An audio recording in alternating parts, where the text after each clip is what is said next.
Bem-vindos de volta. A gente vai agora falar sobre causas degenerativas de doenças neurológicas, de lesões neurológicas, então de manifestações clínicas neurológicas.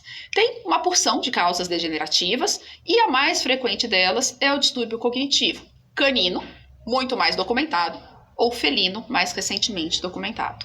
Doenças de acúmulo lisossomal também são consideradas doenças degenerativas. E aqui eu quero fazer uma ressalva. A gente tende a achar que doença degenerativa é uma doença de paciente idoso. Não é verdade. Doença degenerativa é uma doença ligada à idade. Percebam, tem uma doença de cerebelo que se chama amiotrofia cerebelar. É uma morte precoce de neurônios do cerebelo. Precoce por quê? Porque essa morte já começa a acontecer quando o cachorro tem ali 4 meses, muito precoce. É uma doença degenerativa ligada a pouca idade. A disfunção cognitiva é uma doença degenerativa ligada à idade avançada. Então, ser doença degenerativa significa que, sim, pode estar ligada à idade, mas pode ser a pouca idade, tá? Então, não vamos achar que toda doença degenerativa é de velhinho, porque não é bem assim. Agora, toda doença degenerativa é crônica e progressiva. Isso é um fato, tá? E é isso que a gente vê aqui. Olhem a curva das doenças degenerativas em rosa. Manifestação clínica aumentando com o tempo. É isso que a gente vê, ok? Bom, vamos falar da disfunção cognitiva. É fato, não há mais o que se discutir nesse sentido. É a doença dos animais de estimação, de cães e gatos, que mais se assemelha à doença de Alzheimer. No que ela se assemelha? Nesse acúmulo de proteína neurotóxica, beta-amiloide.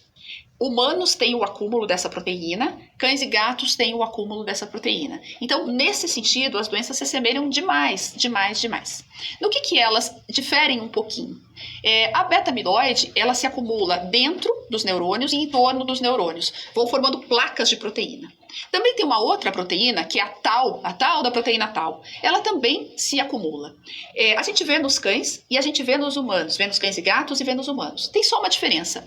Nos humanos, ela forma um emaranhado muito mais consistente do que nos cães e gatos. O que não se sabe é que se os cães e gatos fossem mantidos vivos por mais tempo, se esse emaranhado também não seria formado pela proteína tal. Mas são as mesmas proteínas que acabam ali se acumulando entre os neurônios e dentro dos neurônios e no final da linha aí impedem a função deles. Imaginem, gente, tem um neurônio, minha mão direita é um neurônio, minha mão esquerda é outro neurônio. E elas fazem sinapse aqui o tempo inteiro. E aí as proteínas vão se acumulando entre os neurônios e dentro. Então, elas afetam a produção de neurotransmissores e a liberação, as sinapses. Esses neurônios vão se tornando afuncionais. Eles não conseguem mais se comunicar. E aí eu vejo a manifestação clínica. É disso que a gente está falando, tá? Bom, o que eu vejo aqui nesse slide? A distribuição do acúmulo proteico no encéfalo. Percebam, gente, que nas outras aulas, aqui em cima, não está escrito só síndrome cerebral ao longo dos slides. Está escrito síndrome encefálica. Isso vale para neoplasia, para inflamação e infecção, para acidente vascular, porque pode ser no cérebro, no cerebelo, no tronco. Aqui está escrito que a disfunção cognitiva é uma síndrome cerebral, porque não acontece do mesmo jeito no cerebelo e no tronco. Então, nessas imagens, vocês estão vendo como isso foi feito, esse estudo, essas imagens. São marcadores para ver o acúmulo das proteínas. Marcador da beta-amiloide, não da proteína tal. Aqui vocês estão vendo o acúmulo delas no hipocampo. Aqui vocês estão vendo o acúmulo delas no córtex cerebral. Deixa eu pôr o óculos que eu consigo ler a legenda melhor e trazer mais informações para vocês. Então aqui, usando anticorpos capazes de marcar a proteína tal, ela está marcada bastante ali, no hipocampo. Exatamente isso, no hipocampo. E depois não interessa, não é tão marcante quanto aqui. Aqui, vamos ver, olha, 2 camadas de marcação no córtex, muita proteína tal. É no córtex parietal de um gato de 18 anos, essa imagem. E aqui a gente está vendo o cerebelo, pouco marcado, e aqui a gente está vendo o bem magnificado no cerebelo, e aí a gente vê um pouquinho de proteína tal acumulada, agregada nas células de Purkinje, que é o que vocês estão vendo aqui. Mas olhem a diferença. Olhem esse zoom e esse zoom. Então, ela é uma doença muito mais de córtex, frontal, parietal e de hipocampo. Uma doença muito mais cerebral, ok? Bom, muito bem. O que é essa imagem? Essa imagem é num gatinho de 21 anos. Aí você fala, Silvia, mas não é síndrome de disfunção cognitiva canina? Não, ela também já está relatada em gatos. É que a gente tem muito menos informação em gato. Já eu digo para vocês por quê. Olha só, é um gato de 21 anos que tinha convulsões e eles viram a proteína tal acumulada dentro dos neurônios do hipocampo do gato. É isso. Aí vocês vão falar, ai, a síndrome de disfunção cognitiva causando convulsão? Esse gato tinha 21 anos. Ele tinha anos de disfunção cognitiva. E no final da linha, a disfunção cognitiva pode levar à convulsão. Isso é no final da linha, não é a primeira manifestação clínica, ok? Por que a gente tem menos informação em gato do que em cão? Porque com muito mais frequência a gente faz ressonância de cão, a gente vê que o cão tem um monte de manifestação neurológica sem ter nenhuma outra doença possível além da disfunção cognitiva. Dificilmente um tutor de gato de 17, 18, 15 anos permite que a gente faça uma ressonância nesse paciente. Muitas vezes ele não tem condições sistêmicas de ser anestesiado, então a coleta de dados ainda é mais precária, tá? Então vamos falar um pouquinho. O perfil, ela é bem descrita em cães, mas também acomete gatos e começa a ser descrita com mais clareza em gatos. Cães com mais de 9 anos e gatos com mais de 12 já podem ter algum traço de disfunção cognitiva. Ah, mas pode já começar ainda mais cedo? Pode, mas daí não é regra. Pode começar com 7 aninhos. 28% dos cães entre 11 e 12 anos, 3 em cada 10, têm disfunção cognitiva. Entre 15 e 16 é quase 70%, 7 em cada 10. Eu tenho uma cachorrinha de 17 anos, claro que ela já tem traços de disfunção cognitiva. Mas essa intensidade, gente, ela é variável. Então, por exemplo, eu chamo a minha cachorrinha de trás, Pipa, vem cá. Ela olha para o outro lado. Quando ela me vê, ela retoma a atenção, ela bate o rabinho, ela vem, ela mantém o estado de consciência alerta. Mas ela já é uma cachorra mais confusa um pouquinho. Às vezes ela dá uma trocadinha no dia pela noite e fica mais agitadinha durante a noite. São sinais de disfunção cognitiva. No caso dela, uma cachorra de 17 anos, leves. Às vezes, com 7 aninhos, o cachorro começa a errar o lugar que faz xixi. O tutor exclui a infecção urinária, não era, ele continua errando, e o tutor não acha que esse é o começo de uma doença degenerativa. Às vezes é. E aí, quando você vai na história do cachorro, quando ele chega ao veterinário com 12 anos, você descobre que isso acontece já há 5 anos, tá? Bom, se sabe que a doença evolui mais rápido em machos castrados, mas não se sabe por quê. Se a falta dos hormônios sexuais masculinos predispõe o encéfalo ao acúmulo proteico. Não se sabe, tá? Mas essa é uma hipótese. Manifestação clínica. Qual que é a manifestação clínica? Ligada à síndrome cerebral. Mas começa com um comprometimento cognitivo leve. Não é uma doença que começa com episódios convulsivos, gente. O animal é idoso, estava normal até ontem, convulsionou hoje, isso é disfunção cognitiva? Não, não é. Isso tende a ser a doença de outra etiologia, ok? Bom, como é que a gente faz um diagnóstico clínico? Ela é uma doença que exige que se descartem outras doenças intracranianas, sobretudo cerebrais. Infecções, inflamações, neoplasias, presença de cistos, enfim. Mas na abordagem ali do tutor, a gente faz esse acróstico de Shaw, estão vendo? Que é a primeira letra dos status classificatórios. Então, desorientação, interação reduzida, sono, vigília, higiene, atividade, ansiedade e aprendizado, learning em inglês. A gente faz perguntas que tentam, de alguma forma, entender o status cognitivo do cachorro ou do gato. Então, vamos lá, são mais voltadas a cães essas perguntas. Ele tem algum grau de desorientação? Se você pergunta sim, às vezes o tutor não consegue responder. Mas se você pergunta, ele fica encurralado? Ai, fica nos cantos. Olhar fixo, para a parede, de vez em quando, no chão? Fica. Tem dificuldade de reconhecer os outros animais da casa? São essas perguntas, né? Erra a porta, caminha para a parede, quando chega na parede que se dá conta onde é a porta. Deixa o alimento cair e não recolhe o alimento. Você estimula para ele brincar, você chama e ele já está meio distraidão. Está muito reativo. Qualquer pequeno barulho ele late. Esses são sinais de desorientação.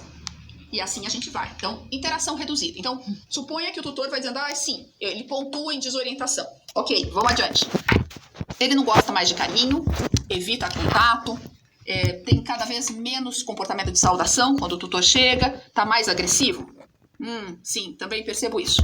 Pontuou no item interação reduzida. Vamos adiante. Sono e vigília. Troca o dia pela noite, dorme muito agitado? Também pontuou. E assim você vai, em todos esses critérios.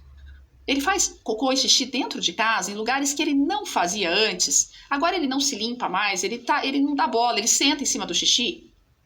E atividade? Ele gosta de brincar, ele gosta quando você vem com uma coisinha gostosa para ele comer? Ele procura, se você esconder um bifinho, ele ainda procura? Ele chora, ele fica agitado, ele é inquieto. Ele tem medo de coisas que ele não deveria ter. Ele tem medo de superfícies, de locais que não oferecem nenhum risco. Ele tem ansiedade de separação? Gente, tudo isso aplicado a pacientes adultos idosos, por favor, tá? Ele ainda tem capacidade para aprender? Aprendeu coisas novas recentemente? Ou cada vez ele sabe fazer menos o que ele já aprendeu? Quando a gente faz essas perguntas e o cachorro pontua em 3 ou mais desses quesitos de forma consistente, não é, não, ele desaprendeu uma pequena coisa, de forma consistente, isso é um diagnóstico clínico de disfunção cognitiva. Diagnóstico clínico. Ai, Silvia, mas ele pode fazer tudo isso e andar em círculo e também tá cego, e aí a gente tem que pensar em outras doenças. O começo da disfunção cognitiva é um comprometimento cognitivo leve. Ela não começa andando em círculo de um dia para o outro. Isso não é padrão de doença de disfunção cognitiva. Aí uma pergunta que é, pacientes com Alzheimer podem ter crises convulsivas e podem ter crises vestibulares?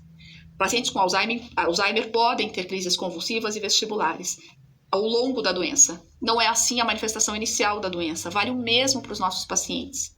O mesmo. A disfunção cognitiva, ela é crônica, progressiva, começa com uma disfunção cognitiva leve, que vai piorando. Não é do dia para a noite que anda em círculo e convulsiona, gente. Isso é padrão de neoplasia, isso é padrão de acidente vascular. A gente tem que conseguir diferenciar essas coisas. Tem pacientes que vêm de uma disfunção cognitiva e tem uma doença concomitante neoplásica. Isso acontece nos velhinhos. Então não pensem em disfunção cognitiva quando o relato ele estava bem, nossa, não, era alerta, não fazia nada disso e agora está fazendo de 1 a 2 semanas para cá, andando em círculo, convulsionando. Não pensem em disfunção cognitiva. Se o relato foi, não, doutor, ele já estava mais desorientadinho, isso já vem, nossa, de uns 10 meses para cá, 1 ano, eu chamo, ele já não faz tanta festa, não quer brincar, erra o xixizinho de vez em quando, poxa, e agora tá assim, convulsionando em círculo. Esse bicho pode ter uma disfunção cognitiva que começou lá atrás e uma doença concomitante agora. Então, tentem entender esse cenário, tá? Porque senão, todo paciente que tem alteração neurológica, quando fica velhinho, entra no rol da disfunção cognitiva. E às vezes eles têm mais que isso. Se o tutor vai querer entender se ele tem mais que isso ou não, não é totalmente nossa responsabilidade, é um desejo do tutor. Muitos falam, não, eu não vou investigar, ok. E eu não consigo saber exatamente o que ele tem. Clinicamente, ele tem sinais de disfunção cognitiva e de uma lesão sólida associada. De que natureza? Neoplásica, infecciosa, inflamatória ou um acidente vascular que deixou uma cicatriz? Pois é, não sei dizer. Ok? Bom, então o diagnóstico. Identificação, histórico, imagens que descartem outras causas de síndrome cerebral. Por que começou essa disfunção cognitiva, esse comprometimento cognitivo? Tem inflamação, tem infecção, tem neoplasia, não tem nada? Então eu tenho que pensar em disfunção cognitiva, doença degenerativa, diagnóstico de exclusão. O que eu vejo na ressonância? Eu não vejo lesões sólidas, eu não vejo hipersinal no encéfalo inteiro, não é nada disso. O que eu vejo é isso, sulcos alargados, porque a disfunção cognitiva tem o acúmulo proteico e o encéfalo vai murchando. É uma atrofia de parênquima encefálico. Então, os sulcos, tem o gordinho, que é o giro, e tem o vale, que é o sulco. Ele vai ficando cada vez maior, porque o encéfalo vai atrofiando, ok? Atrofia encefálica, dilatação ventricular, porque o encéfalo atrofia e os ventrículos aumentam. Posso ver algum hipersinal nos lobos temporais. Posso ver alguma área de hipersinal em volta de vaso, porque os vasos ficam mais endurecidos, mais inflamados, conforme a doença degenerativa vai se colocando, tá? Aqui a gente tem uma imagem que tenta mostrar a diferença entre um encéfalo normal e um encéfalo com disfunção cognitiva. Então, o que vocês veem aqui é um encéfalo com aderência intertalâmica de 8 milímetros. E aqui, um encéfalo com aderência intertalâmica de 1,9 milímetros. E hoje, o que já se pensa, o que já se tem quase como fator diagnóstico, mensuração diagnóstica, é que menor do que 5 milímetros de aderência intertalâmica já é muito sugestivo de disfunção cognitiva. Só que a gente ainda tem uma variação racial, então esse valor tem que ser observado um pouquinho à luz do tamanho, do porte do animal, tá? Mas é isso, olhem, percebam aqui, gente, como esses sulcos estão alargados. Olhem aqui como quase não brilha, quase não entra líquor entre os sulcos, e olhem esse padrão aqui. Super alargado. Os ventrículos aqui estão aumentados, porque esse parênquima em volta está encolhendo, é o que faz o giro, o sulco, perdão, ficar alargado, e o ventrículo também. Olha o tamanho dos ventrículos aqui. Olha aqui o terceiro ventrículo, que enorme. Olha ele aqui, pequenininho. Tá? É disso que a gente está falando, dessa atrofia cerebral. Mas a atrofia cerebral não é envelhecimento? Sim, mas quando você junta com manifestação clínica, você pode supor que nesse encéfalo atrofiado tem depósito patológico de proteína. Não é só ficar velhinho. Ficar velho é uma doença. desde que você não esteja desorientado, sem querer interagir, sem conseguir aprender nada, ok? Como é que eu trato esses pacientes? Gente, talvez essa seja uma das doenças mais frustrantes de tratar, porque ela não melhora. O máximo que você consegue é dar uma estacionadinha na doença, mas ele não vai ficar o paciente muito melhor. Isso é muito frustrante para o médico, né? Então, olha só, primeiro, o objetivo é atrasar o declínio da função cognitiva. Melhorar a função cognitiva é a nossa pretensão, mas de verdade, a gente, quando muito, atrasa o declínio. Passo 1. Esses pacientes precisam passear, fazer exercício, brincar. Por quê? Porque a gente, quando vai envelhecendo, tem que manter o encéfalo em funcionamento. É a nossa palavra cruzada. Né? Quantas vezes a gente ouve que pessoas idosas que se mantêm ativas no mercado de trabalho acabam tendo um envelhecimento mental, uma perda cognitiva muito mais lenta? É assim, porque os neurônios se mantêm fazendo sinapse. Então isso não vai se perdendo, eles nem deixam a proteína se acumular ali. Então você tem que desafiar o seu cão velhinho. Ele tem que achar coisas dentro de casa, você tem que brincar com ele na medida do que ele possa. Minha cachorrinha é cardiopata, eu não posso super brincar com ela, que ela tem síncope, cai dura. Ah, mas eu posso esconder uma comidinha que ela tem que achar. Eu tenho que desafiar o paciente na medida das condições do paciente. Então eu tenho que brincar, eu tenho que levar para passear um pouquinho para ele cheirar as coisas. E cada estímulo olfatório é uma sinapse nesse encéfalo que está envelhecendo. Tá? Então exercícios e brinquedos novos, desafios novos, é a primeira fronteira do tratamento. E não é besteira, tem que tentar. É que o doutor, ele leva ao médico veterinário que é um remedinho que reverta tudo aquilo. E o remedinho não existe. Você tem que ter tempo pro seu cachorro, você tem que conseguir brincar com ele. Aí se for um gato, o gato não quer brincar, às vezes de luzinha quer, às vezes se for uma coisa que o cheiro é atraente para ele quer, com catnip quer, tem que tentar, tá? Segundo passo, oferecer substratos energéticos e antioxidantes, porque essa doença, o depósito proteico, libera muita espécie reativa de oxigênio, tá? Que são espécies oxidantes que vão destruindo neurônios. Esse é um aspecto da doença. O outro aspecto da doença é que conforme as placas proteicas vão se colocando, os astrócitos têm cada vez mais dificuldade de transferir glicose do vaso sanguíneo para o neurônio. Então, se eu oferecer outras substâncias que eles possam também captar e oferecer ao neurônio, eu ajudo esse encéfalo. E é isso que está escrito nesse slide. Olha só. Antioxidantes, o SAMe é um bom antioxidante. Coloca esses pacientes em terapia com SAMe. Tenta dar cofatores mitocondriais. Que cofatores são esses? Vitaminas. As mitocôndrias precisam de vitaminas para fazer cadeia respiratória. Dá vitamina para esse bicho, suplemento vitamínico, para garantir que as mitocôndrias que existem lá façam efetivamente a cadeia respiratória, produzam ATP. O que mais que eu posso dar? Então, antioxidante, cofatores mitocondriais, ácidos graxos de cadeia média. Por quê? Porque eles vão ser convertidos em cetona pelo fígado e vão ser uma fonte alternativa de energia à glicose que esse encéfalo está com dificuldade de capturar. Tem várias formas de oferecer. Tem em pó, que vende ácido graxo de cadeia média em pó, triglicerídeos de cadeia média. Tem em formulações comerciais, às vezes com uma concentração um pouquinho menor, mas tem EPA, DHA. É disso que a gente está falando. Tem que oferecer isso para esses animais. Risco, diarreia. Teve diarreia, você diminui um pouquinho, tá? Ômega 3 e 6, né? É isso aqui, óleo de peixe. O terceiro passo é medicar.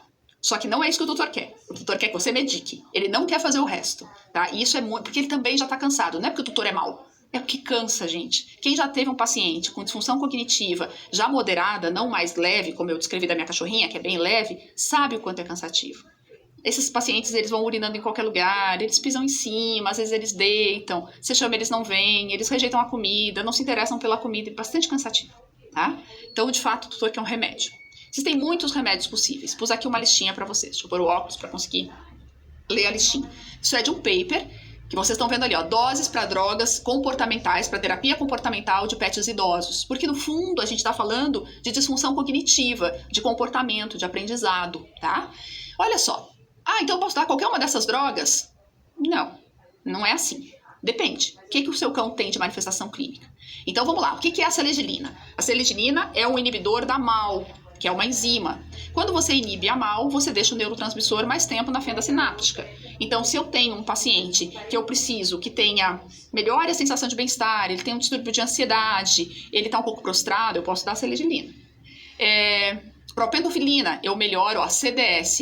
O que é isso? Síndrome de disfunção cognitiva canina em inglês. É a sigla. Propendofilina, melhora a oxigenação, a entrega de oxigênio para esse encéfalo doente. É bom, ajuda, mas nada tira com a mão. E aí estão as doses, então, e gato. O clonazepam, Rivotril, é o mais conhecido. Ele não dorme à noite? Tenta um clonazepam. É uma alternativa. Agora, se não é questão de não dormir, o paciente é prostrado, não adianta nada dar clonazepam. Depende do qual é a manifestação clínica que ele tem da disfunção cognitiva. Fluoxetina, ele é muito agitado, ele é muito agressivo, você pode dar fluoxetina. Trazodona, buspirona, são fármacos um pouquinho mais leves, também para agitação noturna, para animais muito agitados durante a noite, tendem a funcionar. E o fenobarbital? O fenobarbital não é um anticonvulsivante? Mas o que ele faz é facilitar a entrada de GABA. Então, ele facilita a inibição. Se eu preciso de um paciente que está muito agitado, eu posso pensar em fenobarbital, se o fígado aguentar. A gabapentina, gente, ela é muito utilizada em pacientes idosos porque ela é para dor crônica neuropática com muito pouco efeito colateral e eles acabam muitas vezes tendo algumas das alterações por um desconforto sistêmico, articular, ósseo, enfim. Então a GABA para os velhinhos que têm algumas dificuldades de marcha, ela costuma ser bem aceita e com resultados até bons. Alguns tutores falam, não tem tanta diferença, melhorou um pouquinho, mas às vezes deixar de piorar é uma notícia também, tá? Pus uma perguntinha ali. E se eu der um pouquinho de carprofeno para esse velhinho? De um anti-inflamatório? Será que ajuda? Olha só. Vai ajudar. Porque a disfunção cognitiva, ela tem um componente inflamatório. Toda vez que você põe um corpo estranho dentro de um órgão, ele inflama. Eu estou pondo proteína entre os neurônios. Claro que inflama um pouquinho. O problema é que você não consegue manter esses velhinhos em uso contínuo de anti-inflamatório não esteroidal. Não adianta. Então, não dá para fazer um uso contínuo. A gente tem que pensar em drogas que você pode fazer um uso mais prolongado. Faz sentido? É assim que tem que ser. Tá? Mas eu repito, é um pouco frustrante o tratamento dessa doença. Eles melhoram pouco, quando melhoram, às vezes só estagnam, param de piorar por períodos curtos. Tá? A gente ainda precisa entender mais dessa doença para colocar ali fármacos que acertem com um pouco mais de precisão e evitem o depósito proteico. Aqui, gente, eu não mencionei, mas é importante dizer, há um estudo que sugere que os ácidos graxos de cadeia média diminuem a produção das proteínas que depois vão virar a proteína beta-amiloide. De verdade, essa é a grande porta de tratamento, reduzir o depósito beta-amiloide. Tá? Muito mais do que depois tratar a manifestação clínica. Então, a gente tem que achar uma forma de identificar que esse depósito está acontecendo e de evitar que ele aconteça. Agora, se a gente achar, a gente tem a cura do Alzheimer. Então, não é fácil, vocês entendem? É também esse o desafio da medicina humana, tá? Bom, prognóstico. É uma doença sem cura, prognóstico bastante reservado. A maioria dos pacientes acaba eutanasiada em até 2 anos a partir do começo dos sinais. E começou com 7 anos. Dificilmente é identificada, do início dos sinais identificados, né, gente? Porque aquela periúria que o cachorrinho com 7 anos teve e que foi se prolongando, ela não entra. A gente imagina que já possa ser disfunção cognitiva, mas dificilmente entra no diagnóstico. Então, quando a gente firma esse diagnóstico, quando a manifestação clínica já é mais evidente, a sobrevida não costuma passar de 24 meses. Acho que é mais correto dizer assim. Tá bom? Muito bem. Doenças degenerativas, disfunção cognitiva. A gente fica por aqui, meio frustrante, mas é o que a gente tem até agora.